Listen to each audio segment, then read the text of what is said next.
In today's video, I'll show you how to use DSers with TikTok Shop to manage your dropshipping efficiently. First, open your web browser and go to the DSers website.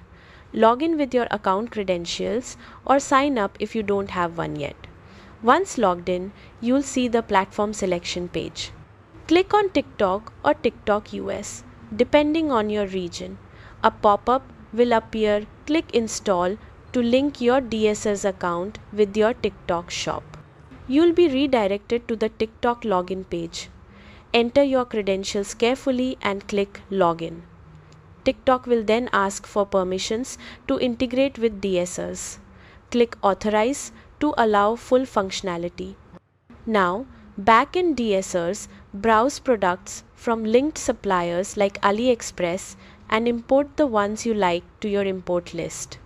You can edit product details, titles, descriptions, prices, and variants to make your listing stand out on TikTok Shop. When a customer places an order, DSers will automatically sync it to your open orders list, making it easy to track each order from purchase to delivery. And that's it! You've successfully connected DSers with TikTok Shop and can now manage your store efficiently. Thanks for watching and happy selling.